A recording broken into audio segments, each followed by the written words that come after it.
Alors, Oco-Hôtel est un groupe familial français qui compte désormais 14 hôtels dans toute la France. Et on est environ 300 collaborateurs qui vivent cette aventure tous les jours.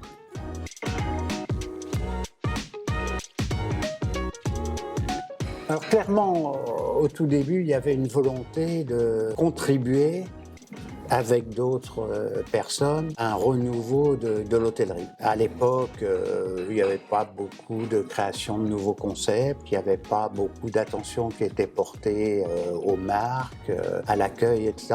Et nous avons eu envie de transformer en cassant les codes. C'est-à-dire de se poser systématiquement la question, depuis 30 ans on fait comme ça, est-ce qu'il y a une autre manière de faire? Aussi bien sur le hard, aussi bien sur le développement, aussi bien sur la relation entre les équipes et le personnel, aussi bien sur le design, enfin vraiment dans tous les domaines. Donc ça a été quasiment un exercice base zéro où, en suivant les évolutions sociologiques, on s'est dit comment est-ce que je réponds aujourd'hui aux voyageurs d'affaires, aux voyageurs de loisirs d'aujourd'hui. Et c'est ce que les journalistes après ont appelé le lifestyle. On n'a pas du tout inventé ce nom, on a été un certain nombre d'acteurs à faire une nouvelle manière de vivre l'hôtel et c'est devenu le lifestyle qui depuis a confirmé sa pertinence et qui est aujourd'hui le mantra de tous les groupes internationaux. Donc on a été un des pionniers de ce nouveau segment. On l'a fait avec notre héritage culturel. Trigano l'a fait avec son héritage culturel, même chose pour Citizen M, etc. Donc on a contribué à ce renouveau et ce qui est très intéressant, c'est que ce qu'est aujourd'hui Oco, c'est exactement, à très très peu de choses près, ce qu'on a présenté avec nos 3 premiers hôtels en 2014 à Nantes, à Grenoble et à Lyon. Ce que je réalise aujourd'hui, et ça m'a pris un peu de temps, c'est qu'on n'a pas juste créé un groupe hôtelier, ce qui est déjà en soi quelque chose d'incroyablement ambitieux et un peu fou, c'est qu'on a créé une marque dès le début.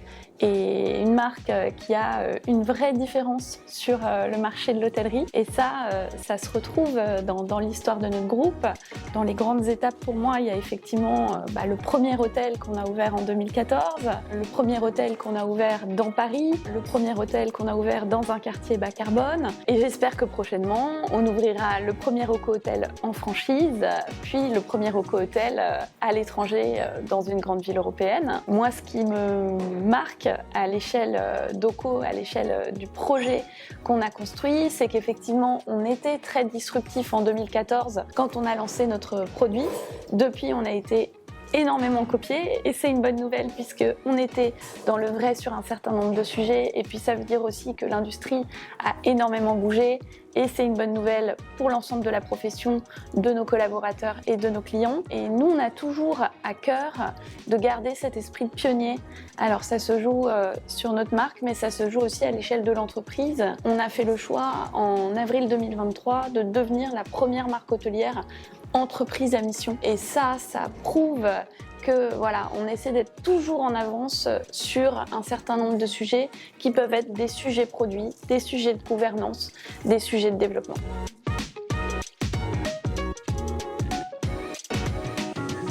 Refaire Oco-Hôtel, non.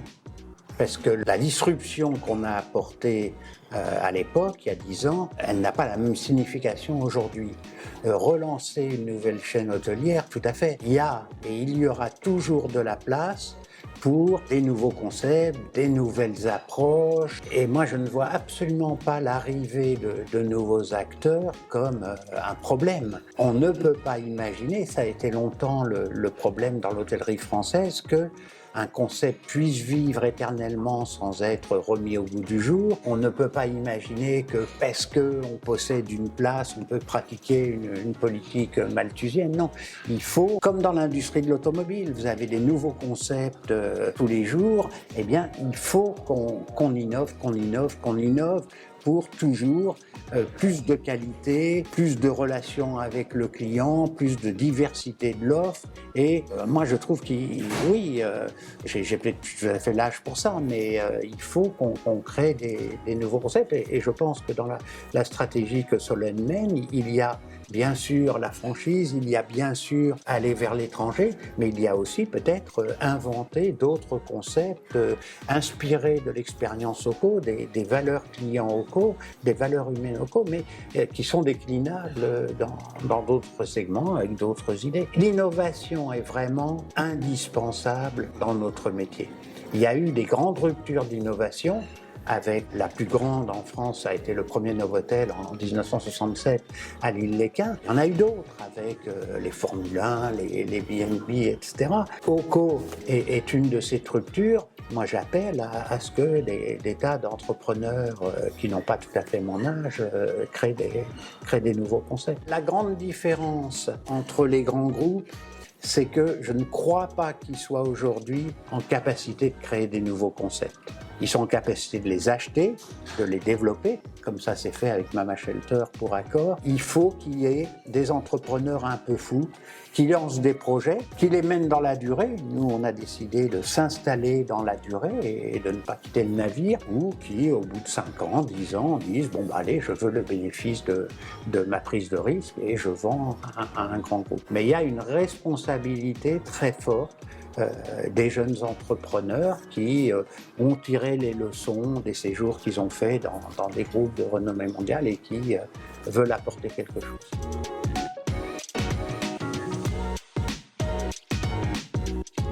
Il y a toujours des choses a posteriori où on se dit j'aurais dû le voir avant, j'aurais dû anticiper, etc. etc. La réalité de l'entrepreneuriat, c'est qu'on fait ce qu'on peut.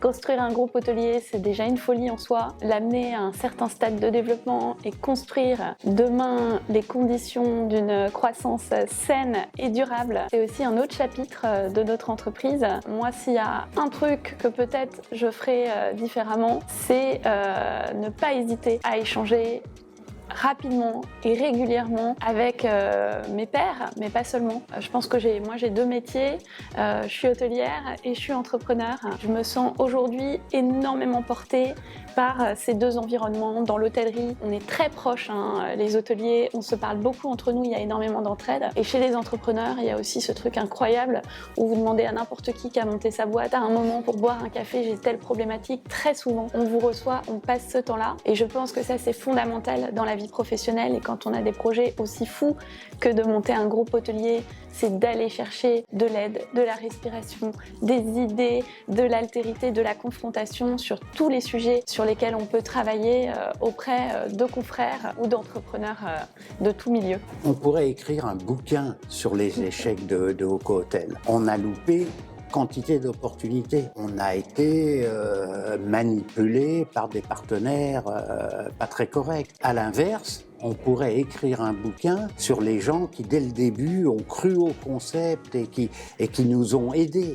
On n'existe que parce qu'on a trouvé des gens qui ont investi dans les murs, des constructeurs, des promoteurs, des partenaires dans quantité de domaines. Donc c'est un équilibre, la construction d'une entreprise. Ce que je crois, c'est que on ne s'est jamais arrêté à nos échecs. Si vous regardez l'ensemble des projets de développement qu'on a regardés, sur lesquels on n'a pas donné suite ou qu'on a perdu, c'est gigantesque. Mais voilà, on perdait une affaire, on passait à autre chose et au final, on a fait nos 14 hôtels. Quand vous regardez le parc de OCO Hôtel, vous apercevez qu'il y a eu, sur les centaines de dossiers étudiés, des vraies réussites. Le fait qu'un groupe complètement microboïde comme OCO Hôtel soit parvenu à faire l'hôtel de la Porte de Versailles à la place de l'ancien Sofitel, c'était juste impensable. C'est lié à une prise de risque, à une intuition qu'on a eue à ce moment-là, qu'il y avait un momentum qui était extrêmement difficile à cause des recours qui avaient été lancés contre le projet, et on y est allé malgré les recours. L'hôtel qu'on a fait à la Gare de Nest en négociant directement avec le président de la SNCF, c'était aussi un pari complètement fou. C'était un projet qui était planté depuis 12 ans. Et par notre imagination, par de la prise de risque, par de la conviction auprès du président de la SNCF de l'époque, on est arrivé à faire cet hôtel qui est magnifique et qui marche très bien. Est-ce qu'on a fait des erreurs? Certainement.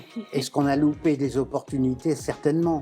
Mais on est globalement assez contents de ce qu'on a réalisé, de la qualité de nos établissements, de l'engagement de nos équipes et du respect de ce qu'on avait toujours dit qu'on ferait. Ce qu'on a dit il y a plus de 10 ans maintenant, on l'a fait, ça marche. Comme le disait Solène tout à l'heure, on est copié. Il vaut mieux être copié que d'être un original qui poursuit sa route. Si on refaisait, on referait certainement pareil et on aurait, sur des sujets différents, autant d'échecs, autant de réussites. Mais même si on est tous les deux là à parler d'OCO, parce qu'on symbolise tous les deux OCO, il ne faut jamais oublier qu'il y a des gens, des villes, des promoteurs qui nous ont aidés et qui ont pris des paris sur ce qui était simplement du papier. Parce que développer OCO Hotel maintenant, je ne veux pas dire que c'est facile, mais vous pouvez dire, regardez ce qu'on a fait à Cannes, regardez ce qu'on a fait à Paris. Quand on a lancé les 3 premiers en 2014 à Nantes, à Grenoble et à Lyon,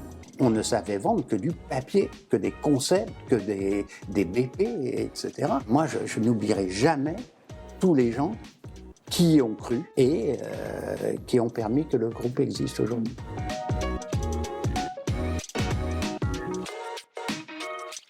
La marque employeur, c'est évidemment un sujet central, particulièrement dans nos métiers qui sont des métiers du service. Quand on a construit OCO, on a évidemment réfléchi à un chouette concept avec un positionnement différenciant, des caractéristiques en termes de design, mais ça aurait jamais marché si on n'avait pas énormément travaillé sur l'excellence opérationnelle et sur la qualité de service. Aujourd'hui, OCO Hotel, dans son ensemble, c'est 85% de taux de satisfaction et c'est 91% de satisfaction sur le critère de l'accueil. Donc oui, on a des beaux établissements bien placés, avec une déco sympa et un concept qui est intéressant et qui correspond au mode de vie, mais avant tout, on a des équipes au quotidien qui reçoivent les centaines de milliers de clients qu'on reçoit chaque année avec le sourire et avec une façon différente d'accueillir. Ça, c'est vraiment aussi le cœur de notre métier et c'est le cœur de notre réussite. Aujourd'hui, on travaille beaucoup sur les sujets de marque employeur parce que, comme toute l'industrie, le recrutement est difficile et la fidélisation l'est. Et donc, c'est un des facteurs clés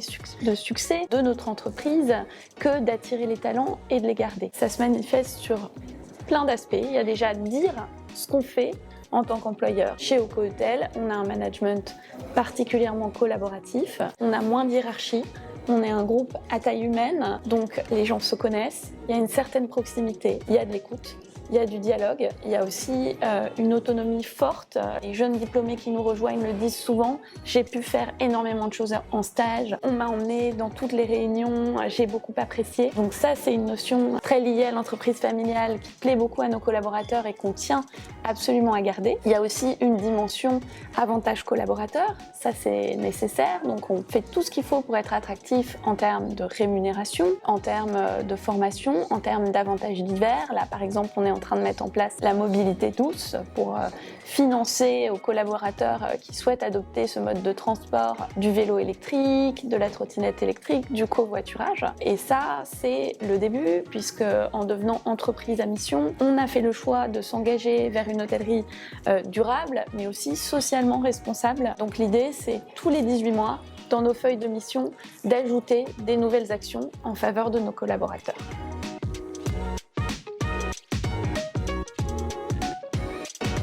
Hôtel à 10 ans, déjà on espère au moins doubler de taille puisqu'on a 14 établissements aujourd'hui. L'objectif à terme, nous on considère qu'OCO c'est une marque qui peut s'implanter dans une quarantaine de lieux. On aura forcément à la fois des hôtels en direct, des hôtels en management, des hôtels en franchise. On souhaite toujours être en France et surtout à l'étranger dans les grandes villes européennes. C'est la constitution de ce réseau. Ce qui est très important pour nous, c'est surtout dans ce développement-là, ne sacrifier ni le bien-être de nos équipes. Donc notre statut d'entreprise à mission, on souhaite absolument le conserver et montrer à l'ensemble de nos parties prenantes, mais aussi de l'industrie, que les engagements qu'on prend feuille de mission après feuille de mission, on sait les remplir. On est dans cette démarche de progrès, à la fois sur des sujets de développement durable. Peut-être, je l'espère, que dans 10 ans, on aura construit le premier hôtel zéro carbone, mais aussi sur des sujets de responsabilité sociétale. On commence à travailler sur des sujets, par exemple, associatifs. On a lancé un partenariat avec la fondation Comis qui va permettre à notre hôtel de Gare de l'Est d'accueillir gratuitement les familles des enfants qui sont victimes de cancer lors de leur séjour sur les parcours de soins. Donc on va offrir 250 nuitées cette année. Ça, c'est des choses qu'on souhaite développer sur l'ensemble du groupe parce qu'on croit véritablement qu'un hôtel, dans son implantation locale, a un rôle social à jouer. On espère aussi que notre marque sera toujours aussi disruptive. Donc notre objectif premier, c'est de garder la satisfaction client, la qualité de service. Et donc ça passe par la remise en question permanente du concept, de son fonctionnement et des services qui y sont proposés. Il y a 2 ans, on a fait le choix de lancer une marque de restauration, Noccio. Donc ça, c'est une marque qu'on souhaite développer, mais on souhaite aussi développer l'expérience F&B dans les hôtels où il n'est pas pertinent de mettre un restaurant. Nos clubs sont des endroits hyper appréciés des clients, donc on a envie de les faire encore plus vivre et de continuer de mettre au goût du jour le concept Toco. En juin prochain, on révélera notre nouvelle identité visuelle, on aura un nouveau slogan, une nouvelle façon de parler de nos établissements et de mettre en avant notre offre, et puis des nouveautés produits qui vont se diffuser au fur et à mesure. Et il n'est pas impossible qu'au fur et à mesure se structurent d'autres types de produits, puisqu'aujourd'hui on a un produit 4 étoiles hyper centre-ville dédié à une clientèle individuelle d'affaires et de loisirs. Il y a des tas de clientèles qu'on ne touche pas du fait de notre choix de localisation et de notre choix de cœur de cible. On aimerait au fur et à mesure constituer un groupe d'hospitality avec des concepts complémentaires à celui qu'on a aujourd'hui et capitaliser sur le savoir-faire et la renommée d'Oko-Hôtel. Il y a des idées de développement chezOko-Hôtel. On ne manque pas de projets géographiquement sur les produits, etc. Cependant, dans notre histoire, on ne s'est jamais fixé un objectif de développement. Chez nous, la question n'est pas de devenir plus grand. On est plus adepte du faire mieux que du faire grand. On n'a absolument pas l'ambition demain de devenir un Accor, un Louvre, un B&B, etc. Moi, j'aime bien dire qu'on est un artisan de l'hôtellerie. Et d'ailleurs, ça correspond bien à ce métier, mais un artisan de référence. On a toujours été pionnier dans des tas de domaines, les concepts, la manière dont on accueille le client, même le type d'actionnariat qu'on recherche, l'entreprise à mission. Voilà, ça c'est la voie. Il faut que tous les gens qui pensent, tiens, il y a une nouvelle idée, on en parle à Oko parce que ils l'ont déjà fait. Et c'est ce qu'on observe aujourd'hui. Beaucoup de gens consultent Solène parce qu'il y a des choses qu'on a fait dont ils sentent bien que c'est l'avenir, mais ils ne savent pas comment l'aborder. Ça, c'est important. Et l'ADN de Oko, quand on revient au tout début, c'était ça. C'était être disruptif, aller chercher des voies nouvelles. Et on est très heureux de raconter notre histoire, de raconter comment on est arrivé là. Parce que globalement, notre industrie a besoin de progresser. On dit toujours, on est le premier pays en termes de tourisme, etc. Il nous reste des zones entières d'amélioration. Et on est là-dedans, on contribue à cette amélioration, on exprime nos idées, on fait des choses et on est prêt à les partager avec tout le monde. Mais il ne faut pas se faire d'illusions, il ne faut pas que l'industrie du tourisme en France se repose trop sur ses lauriers. Bien sûr, on a des tas d'avantages. On a notre pays, on hérite de siècles de civilisation, de bâtiments, de sites, etc. Mais on pourrait faire tellement mieux dans l'accueil de nos clients, à la fois en termes physiques, en termes de services, en termes de convivialité, etc. Voilà, ça c'est la route. Et le développement pour nous, il a plus d'intérêt pour nos clients, pour nos équipes, que pour la création de valeur pour l'entreprise et pour l'actionnaire. Effectivement, nous, on a identifié les territoires dans lesquels on s'implante comme l'une de nos parties prenantes. On n'aurait jamais pu créer Oko si un jour la mairie de Nantes ne nous avait pas fait confiance parce qu'ils avaient envie de tirer leur destination par le haut, ils voulaient une offre hôtelière différente et ils nous ont confié un lieu pour implanter notre premier hôtel. Donc les équipes territoriales sont nos partenaires au quotidien. Il y a beaucoup de choses pour qu'un projet aboutisse. Il faut d'abord que les règles du jeu soient claires sur ce qui est attendu. Il faut aussi que les équipes territoriales aient une vision quand même assez définie et crédible de quel est leur besoin. On est parfois un petit peu étonné quand dans des villes où il y a certes une attractivité, mais il y a quand même des prix moyens qui sont assez faibles et il y a une offre qui est parfois un petit peu vieillissante, on vous parle d'implanter un 5 étoiles avec spa et restaurant. Olivier est très sensible à ce sujet et il a raison quand on parle de montée en gamme. Ça ne veut pas dire que tout le monde aura un palace dans une ville de 20 000 habitants. Il y a un vrai enjeu aujourd'hui à réfléchir à une offre qui correspond le mieux possible à un territoire donné. Sur cette base, nous, on sait s'adapter. On sait réfléchir en termes d'urbanisme, en termes d'architecture, en termes de contraintes liées au développement durable. On a ouvert récemment un bâtiment dans le premier quartier zéro carbone en exploitation de Paris. Donc on sait prendre en tant qu'exploitant un certain nombre d'engagements, mais la base, c'est qu'il faut qu'il y ait quand même une réalité économique au projet et ça, c'est des choses qu'il faut construire ensemble avec les territoires. Les collectivités territoriales, elles n'ont pas forcément des mauvaises intentions. Elles sont souvent mal informées. Et très souvent, la responsabilité, elle est chez nous. Parce que dans de nombreux territoires, des hôteliers qui possèdent leur hôtel depuis des dizaines et des dizaines d'années ont une rente de situation, une rente de présence et véhiculent auprès des collectivités territoriales le fait que, attention, le marché est limité, il ne faut pas construire de nouveaux hôtels, etc., etc. Et c'est totalement faux. Il faut au contraire, dans tous les territoires, qu'il y ait des hôtels qui se ferment et des hôtels qui ouvrent. Et on l'a tout à fait vu lorsqu'on a lancé notre hôtel à Lyon, et ça a été l'expérience de Mama Shelter à Lyon aussi, où dans un marché extrêmement morose, dès qu'on a ouvert, est-ce qu'on était le bon emplacement et le beau concept, on a fait des performances qui à l'époque étaient quasiment de 20 points de TO supérieurs au marché. Donc ce qu'il faut, c'est faire passer le message au-dessus des hôteliers existants de ces territoires, aux mairies, que comme dans toute l'industrie, il faut laisser de la place à un mouvement, à de l'innovation. Et dans ce mouvement, ceux qui n'évoluent pas, eh bien, il faut qu'ils disparaissent, il faut qu'ils laissent la place. Soit ils travaillent sur leurs établissements, sur leurs concepts, et ils remettent l'offre au niveau de ce que le client attend, soit il faut qu'ils disparaissent. Moi, j'adore les 2 chevaux, mais les 2 chevaux, c'est pas l'avenir de l'industrie automobile. Et on a ce problème dans notre industrie parce que historiquement, la location, l'emplacement, créait une richesse. Et il ne faut pas que ça soit une rente à vie. Merci beaucoup à tous les deux et longue vie à vous. Merci.